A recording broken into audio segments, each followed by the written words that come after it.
Here is what I see often in the people I work with. They have awakened. They have seen the truth. They've done the healing work to suit the impact conditioning had on them. And still, their outer life has not caught up yet to who they know themselves to be inside, to their truth. It can feel like they're not there yet, like their true life has not shown up yet.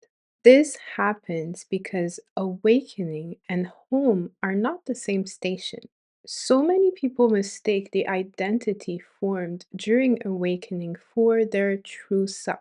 But your true self comes before that. It lives deeper than the awakening, way before the conditioning, all the way down in the body. Coming home is its own journey, and it is one I want to walk with you today. So, why remember at all?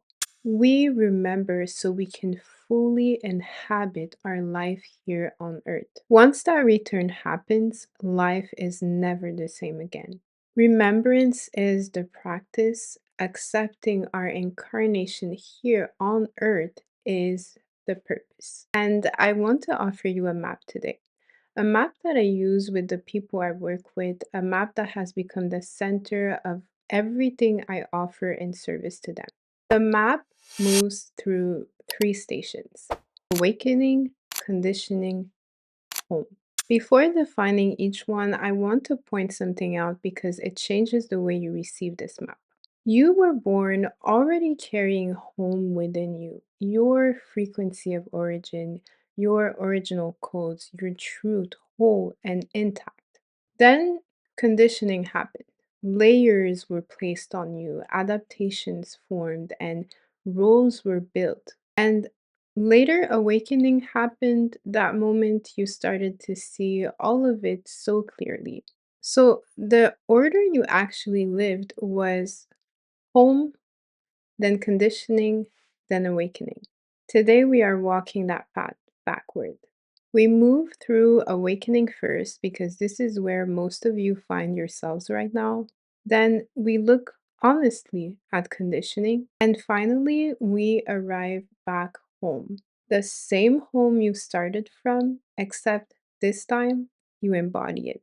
Awakening is the moment you see the truth, the moment the veil lifts and you recognize the systems, the roles you had been playing without even knowing you were playing them.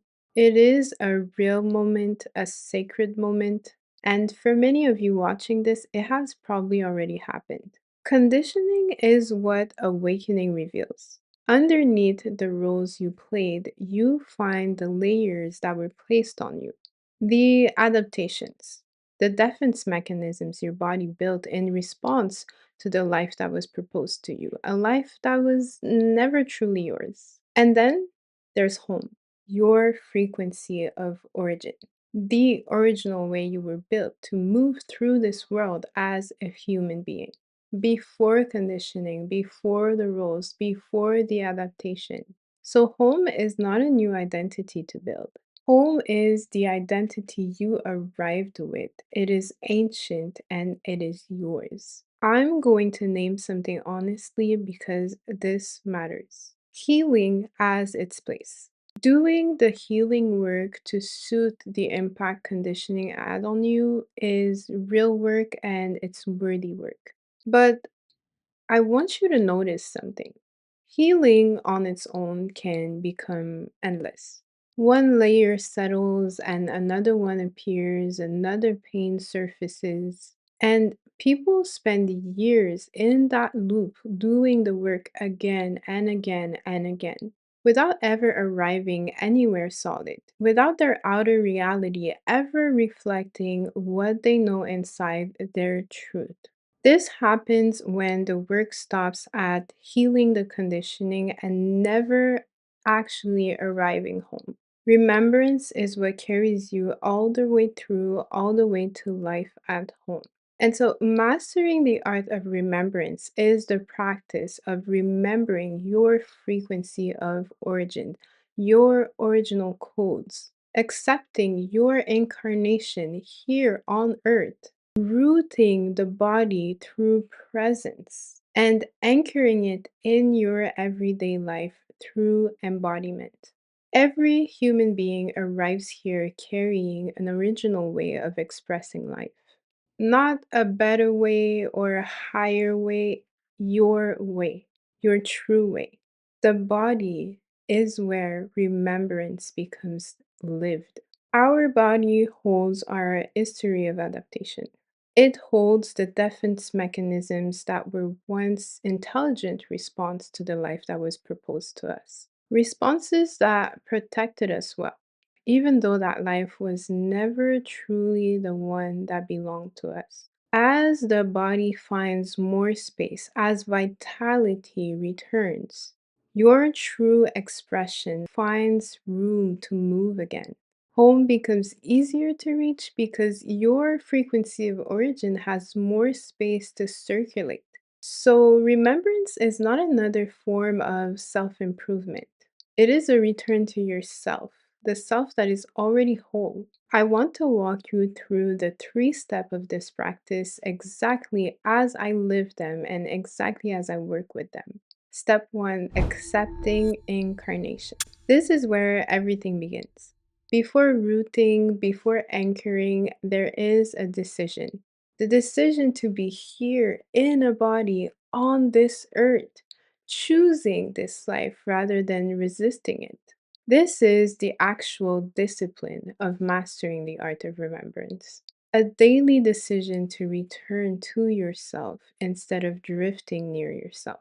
Accepting incarnation here means you stop treating your life like a waiting room for some other, more spiritual existence. You claim this body, this earth, this timeline as the exact place remembrance happens. Step two, rooting in the earth.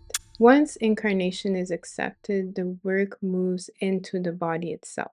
This is where I bring in the bioenergetic dimension of this practice, working with the body. Rooting means working downward into the body, forming strong and living roots that will hold your frequency steady, even when the world around you moves so fast and tries to pull you elsewhere. Rooting is how your nervous system learns that your body is safe to inhabit, that home is safe to inhabit. It is slow work, it's somatic work. It asks for you to stay present in the body long enough for old adaptations to soften so that your original signal can come through with less interference and ideally no interference at all. Step three, anchoring in the matter. So, the third step is embodiment made physical. This is where I turn to something tangible, something the earth itself created gemstone jewelry. Throughout history, humanity has always worked with objects that hold meaning.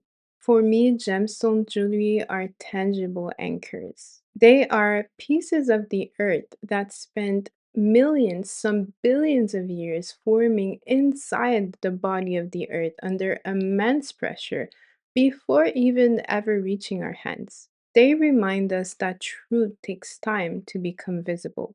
They remind us of our ancient relationship with the earth. They remind us that incarnation is sacred and that finding our own gems requires us to go deep, deep down inside the body first.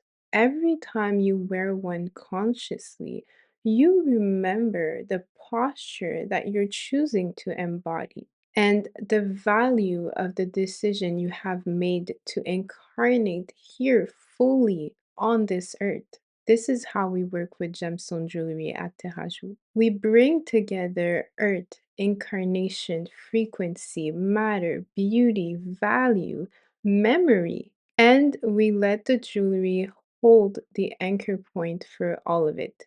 So, this is the path as I understand it, as I live it, and as I offer it to you. Awakening opens your eyes, conditioning shows you what requires your attention, and home, your frequency of origin, is where you were always headed. First, accepting incarnation, the discipline of choosing to return. Second, rooting the body through presence, forming the strength to hold your true frequency on a daily basis. And third, anchoring in the matter, letting the earth itself remind you of who you are as a human. And so, mastering the art of remembrance has never been about becoming someone new.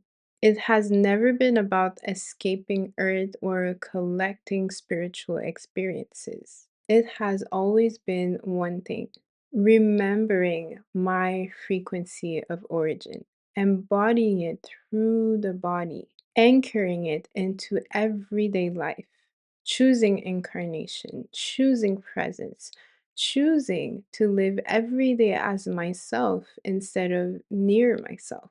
Because remembrance reaches its fulfillment the moment our inner truth becomes the way we walk through the world.